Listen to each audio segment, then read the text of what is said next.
Start, however, with the attempted bugging of Democratic Senator Mary Landrieu's office phones in New Orleans. David Corn is a Washington bureau chief from Mother Jones, and Pat Buchanan is an MSNBC political analyst. We've got the facts: 4 arrests, $10,000 bail. These guys are already in red prison jumpsuits, David. They tried to wiretap, there's an old-time term, wiretap the phones of Mary Landrieu down in New Orleans. This does have a certain redux quality to those of us who grew up in the eyes and the realities of Watergate. Yeah, for your own guys. Why is it that this is coming back? Why would anybody try to bug a Democratic senator's offices in this environment? Well, this is Watergate meets YouTube.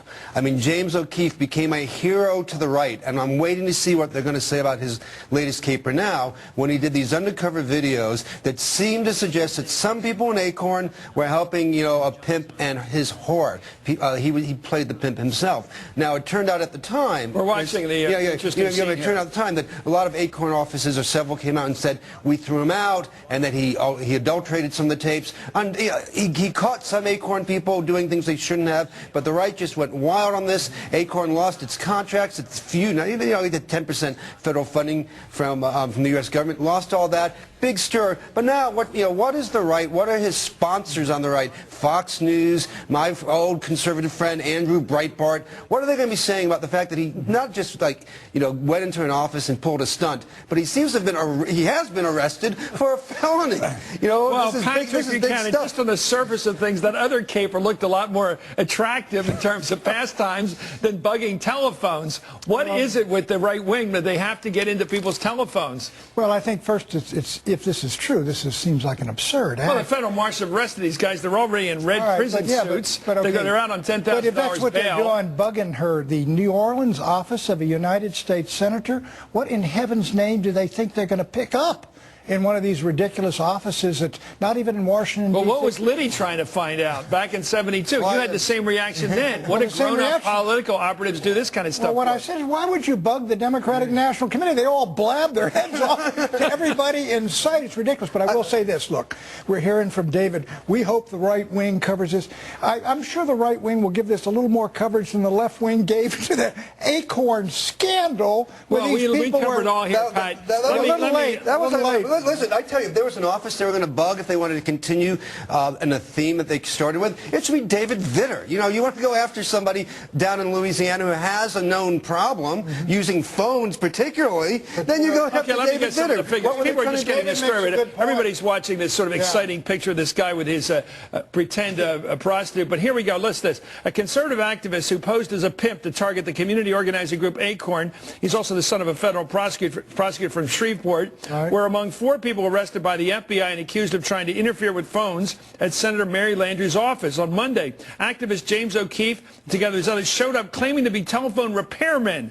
What is this about? And they were picked up. They've already been hit with a $10,000 bail. Well, there's a serious question here. I mean, we're joking a little bit about it, and that is who else? Because it's ludicrous. No, but also, who else knew about it? Was he working in cahoots with any of the bloggers, any of the right-wing groups that have supported him and have given money to his ACORN crusade? I mean, has he talked to any reporters at Fox or any place else? Let me tell you what to do. Were they trying to bug something serious? That's a very good point.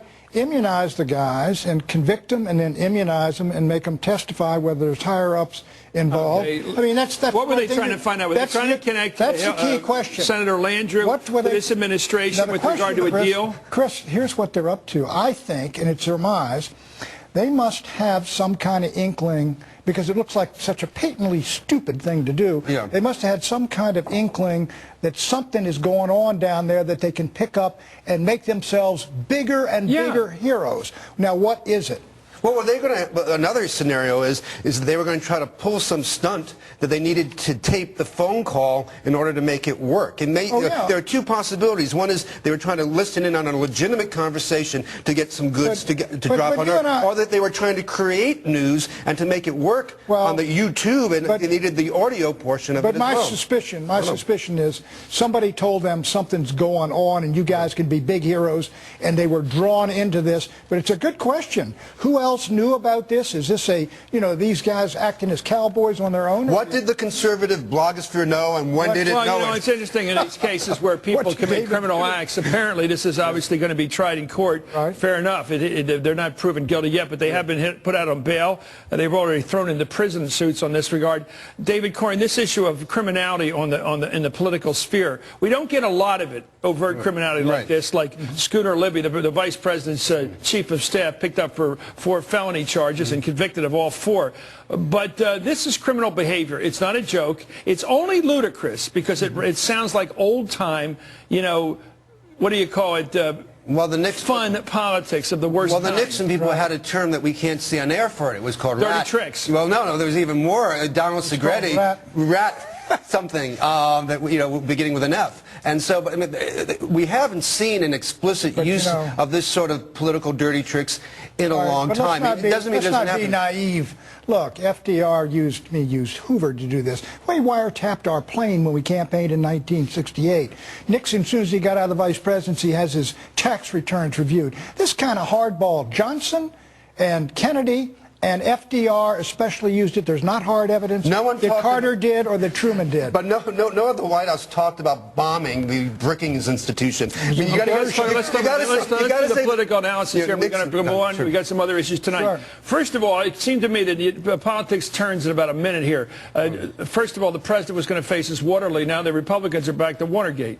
It is a weird time, Patrick. Well, but look, this is, from what we know, this sounds like a silly, stupid thing by this guy who keeps... These are felonies. Well, yeah, but they're going to... If they convict him and they go to jail, it's not going to have anything to do with national politics unless there's somebody unless Cornyn is let me tell you, the funny thing about just because somebody is stupid doesn't mean they can't commit a felony. O.J. Simpson is now in prison now for one of the craziest scams we've ever seen, trying to get back his old souvenir. Yeah, I know. No, the question that we don't know... It wasn't exactly thought out, of course. Yeah, but he had a little bit of a record, too, Chris. The question that we don't have an answer to yet, because the story just broke, is whether this is a third-rate burglary, which is what they called Watergate at first, or whether it leads to more. At the beginning, Pat's old friends in the Nixon White House said, "There's nothing to this." Well, we do have a headline, and that is going to be around it will be very viral. I think you were suggesting this is going to get around, which is these conservative activists who were the coolest guys on the block a few weeks ago because of pretending to be a pimp